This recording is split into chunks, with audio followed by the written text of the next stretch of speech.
एक गिलहरी समुद्र की रेती अपने शरीर में लगाकर और भागी भागी जावे और पत्थरों के ऊपर अपने शरीर को छटपटा के दौड़ावे। हनुमान जी गौर से देखे, हनुमान जी बोले देखो गिलहरी भागो यहाँ से। गिलहरी बोली क्यों? हनुमान जी बोले तुम्हारा छोटा सा शरीर, बड़े बड़े बंदर, अभी कोई पैर रख दे तो मर और जाओगे, और तुम्हारे ये छिटकने से 2-4 रेत के कण डालने से पुल नहीं बनना है। हनुमान जी ने गिलहरी को बहुत समझा, लेकिन गिलहरी नहीं मानी। एक बार हनुमान जी के ही पांव के अंगूठा के छोटे से भाग से गिलहरी की पूंछ दब गई। अब गिलहरी बड़ी चिचियाई, नीचे देखा तो गिलहरी डांट करके हनुमान जी ने कहा हमने पहले ही कहा था यहाँ बीच में मत घूमो। अब मान गई, गिलहरी रोने लगी, बोली रुक जाओ हम तुम्हारी राम जी से शिकायत करेंगे, बड़े दरबार में तुम्हारी शिकायत करेंगे। गिलहरी भागी भागी राम जी के पास गई, जाकर राम जी को प्रणाम करके कहा भगवान हमारी पूंछ देखो। गिलहरी की भगवान ने पूंछ देखी, बोले ये घाव कैसे हो गया? महाराज ये एक बहुत बड़ा बंदर है आपके यहाँ, उस बंदर की करामात है। राम जी बोले ठीक है जाओ ले आओ। बोले चलो, और आपको प्रभु ने बुलाया है बड़े दरबार में, बड़े बड़े बलवान बन रहे थे, बड़े बुद्धिमान बन रहे थे, आओ अब हम तुम्हें ठिकाने लगवा कर मानेंगे। श्री हनुमान जी गिलहरी के साथ साथ राम जी के द्वार पर पहुंच गए।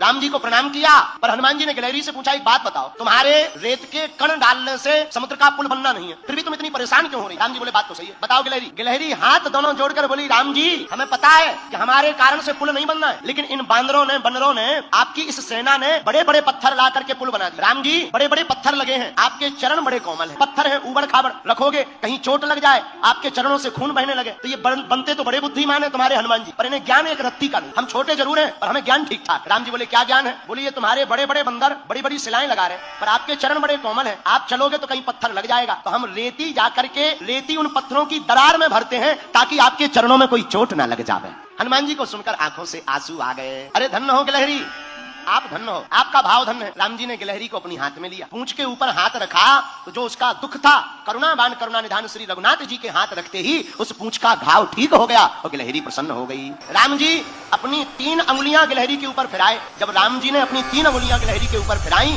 वही 3 अंगुल के निशान आज भी गिलहरी के ऊपर है।